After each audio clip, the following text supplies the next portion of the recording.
বৃত্তকলার ক্ষেত্রফলে চেয়েছে এবং এই কোশ্চেনটা খুবই সুন্দর একটা কোশ্চেন। এটা অনেক বড় একটা অঙ্ক যদি কেউ ওইভাবে চিন্তা করে, আবার কেউ যদি খুব সহজভাবে ভাবে তাহলে খুব ছোট করেও এটাকে করা যায়। সো টু সাম সেন্স এই বৃত্তকলার ক্ষেত্রফলগুলো মানে বৃত্তকলার ক্ষেত্রফল নির্ণয়ের অঙ্কগুলো কিন্তু যথেষ্ট মজার। মানে তুমি যদি জ্যামিতিক পয়েন্ট অফ ভিউ থেকে চিন্তা করো, এগুলা প্রত্যেকটা অঙ্ক kind of one type challenging. ত্রিকোণমিতির মধ্যে যদিও আমরা বারবার বলি যে অনেক অঙ্ক মুখস্থ করতে হয়, অনেক ক্যালকুলেশন আছে, প্রমাণ টাইপের অঙ্ক, বাট এই বৃত্তকলার ক্ষেত্রফল অঙ্কগুলো রিয়েলি ইন্টারেস্টিং। কারণ এখানে তোমার হচ্ছে মুখস্থের চেয়ে সবচেয়ে যে জিনিসটা বেশি লাগবে প্রথমে হচ্ছে বোঝাটা, যে আমার আসলে কোন জায়গাটুকু চেয়েছে এবং তার জন্য আমাকে কি কি দেওয়া আছে কি কি দেওয়া নাই, বুদ্ধি খাটিয়ে দেন আমাকে ধাপ বাই ধাপ অ্যাপ্রোচ করতে হবে। তো যাই হোক, আমরা চিত্রটাকে সামান্য একটু মডিফাই করি। মডিফাইটা যেটা আমরা প্রথমে করব, আমাদেরকে যেটা বলেছে A B Q, A P B Q এর ক্ষেত্রফল, দ্যাট মিনস হচ্ছে এইটুকু জায়গার ক্ষেত্রফল, এইটুকু আমরা বুঝতে পারছি, এইটুকু জায়গার ক্ষেত্রফল আমার কাছে চাওয়া হয়েছে। তো প্রথমে আমরা এই জিনিসটাকে যেটা করতে পারি বা করব সেটা হলো আমরা এই পি কিউ পয়েন্টটা ফার্স্টে যোগ করে দিব, তারপর এই পয়েন্টের সাথে এটাও যোগ করে দিব, এই পয়েন্টের সাথে এটাও যোগ করে দিব। এখানে ব্যাপারটা কি হয়েছে আগে আমি বুঝাই বলি।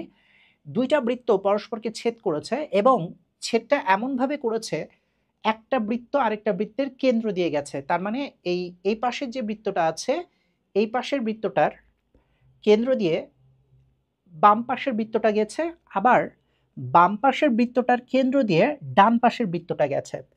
এইটা একটা ইম্পর্টেন্ট ফিচার এই অঙ্কের জন্য, কারণ হচ্ছে এইভাবে যদি আমার চিত্রটা আঁকা না থাকতো তাহলে আমার পক্ষে অঙ্ক সলভ করা রিয়েলি টাফ হতো, কারণ ডাটা শর্ট থাকতো তখন বা পর্যাপ্ত ডাটা ছিল না।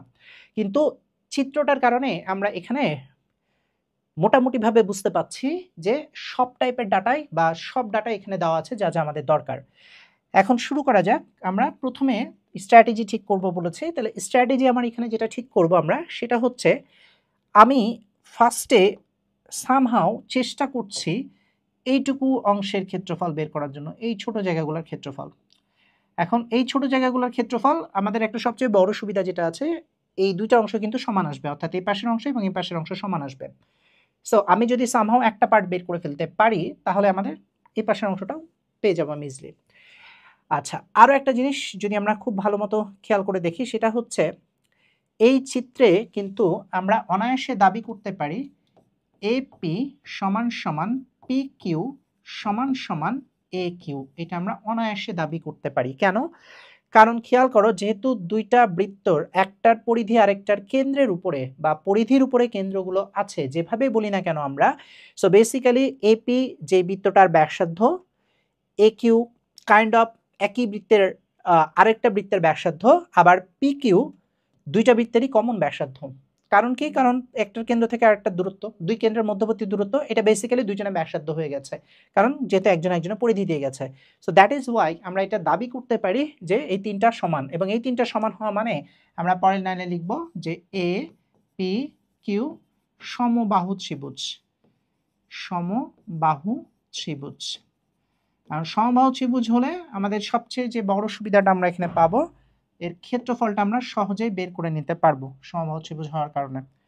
তাহলে আমরা এখানে লিখলাম সমবাহু ত্রিভুজ। তাহলে ক্ষেত্রফলটা যদি আমরা বের করতে চাই আমাদের ডাটা লাগবে। খুব সুন্দর মতো আমাদের কোয়েশ্চেনের প্রথম লাইনে দিয়ে দিয়েছে, খেয়াল করো, চিত্রে 1 একক ব্যাসার্ধ বিশিষ্ট, তার মানে প্রত্যেকটা বৃত্তের ব্যাসার্ধ হচ্ছে 1, তার মানে এই বাহুগুলোর দৈর্ঘ্য কিন্তু 1 করে।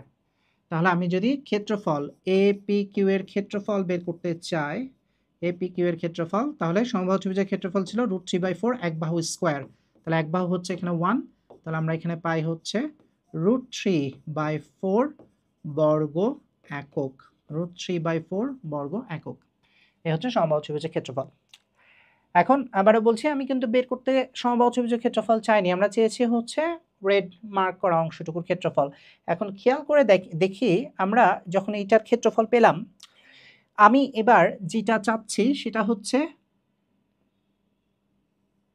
এই বৃত্তকলার ক্ষেত্রফলটা বের করতে চাচ্ছি, এপিকিউ, এই বৃত্তকলার ক্ষেত্রফলটা বের করতে চাচ্ছি।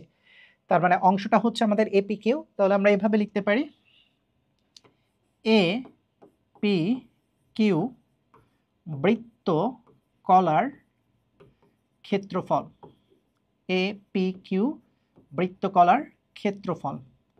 প্রথমে আমাদের যেটা মাথায় আসবে যে এটার জন্য তো আমাদের হাফ আর স্কোয়ার থিটার সূত্র ইউজ করতে হবে, তাহলে আমরা লিখলাম এখানে হাফ আর স্কোয়ার থিটা। সো এটা ধরে নিচ্ছি আমরা থিটাটা। এখন এই থিটাটার ভ্যালু কত বলো, যেহেতু আমরা ক্লিয়ার করে আসছি যে এটা একটা সমবাহু ত্রিভুজ, তাহলে থিটার ভ্যালুটা ডেফিনেটলি 60 ডিগ্রি হবে। তাহলে আমরা এখানে লিখতে পারি হাফ আর এর ভ্যালু হচ্ছে 1 স্কোয়ার, থিটার ভ্যালু হচ্ছে 60 ডিগ্রি ছিল, তাহলে 60 ডিগ্রিটা আমরা রেডিয়ানে যেহেতু লিখতে চাই, তাহলে রেডিয়ানে লিখতে চাইলে আমরা লিখব π/3 60 ডিগ্রি। সো ইভেনচুয়ালি তাহলে আমাদের এখানে চলে আসে হচ্ছে π/6 বর্গ একক। এটা হচ্ছে আমাদের বৃত্তকলার ক্ষেত্রফল। তাহলে ওই অবশিষ্ট অংশটুকুর ক্ষেত্রফল যদি আমরা হিসাব করতে চাই, ছায়াঘেরা অংশটুকুর ক্ষেত্রফল অর্থাৎ এই জায়গাটুকু, তাহলে অবশিষ্ট এইটুকু জায়গার ক্ষেত্রফল কত আসবে আমরা চিত্রের উপরে লিখি বোঝার সুবিধার্থে। তাহলে অবশিষ্ট এই জায়গাটুকুর ক্ষেত্রফল এখন আমরা লিখতে চাচ্ছি, বলো এইটুকু জায়গার ক্ষেত্রফল আমাদের আসবে হচ্ছে বৃত্তকলার ক্ষেত্রফল মাইনাস সমবাহু ত্রিভুজের ক্ষেত্রফল, তার মানে হচ্ছে π/6 মাইনাস √3/4, এইটা আসবে হচ্ছে এই অবশিষ্ট অংশের ক্ষেত্রফল। সো বৃত্তকলার ক্ষেত্রফল থেকে আমরা সমবাহু ত্রিভুজের ক্ষেত্রফল বাদ দিলে এটা পেলাম। এখন এইখানে হচ্ছে মজাটা, আমাদের কি মজাটা, কেন এই কষ্ট করছি আমরা, এই দুইটাই আমাদের মেন ক্যালকুলেশন ছিল। এই অঙ্ক অনেকভাবে করা যায়, বাট সবচেয়ে তাড়াতাড়ি ক্যালকুলেশন করা যায় যে মেথডে, আমি সেটা দেখাচ্ছি এখানে।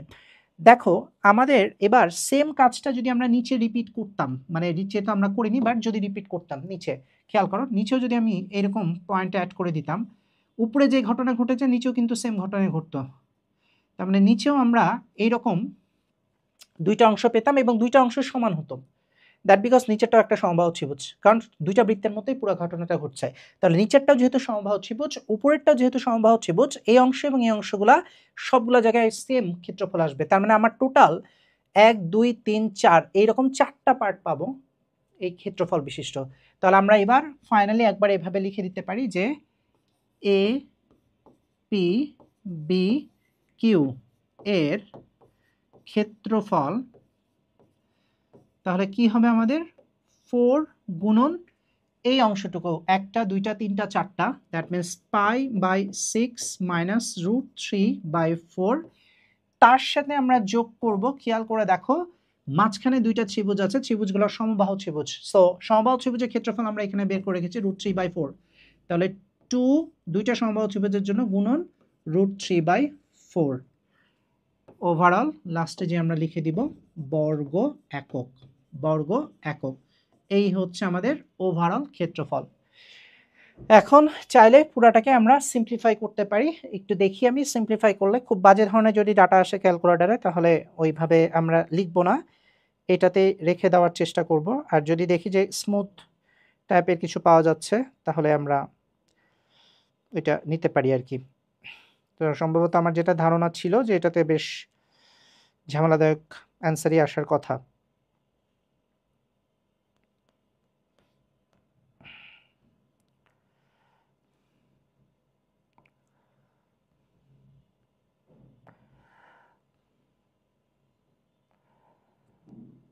এটা বেশ বাজে টাইপের ডাটাই আসছে, যেহেতু আমরা এখানে রেখে দিই আর কি, that will be the answer. এখানে কোনো সমস্যা নাই, চাইলে বড় জোর একটু গুণটুন করা যেতে পারে।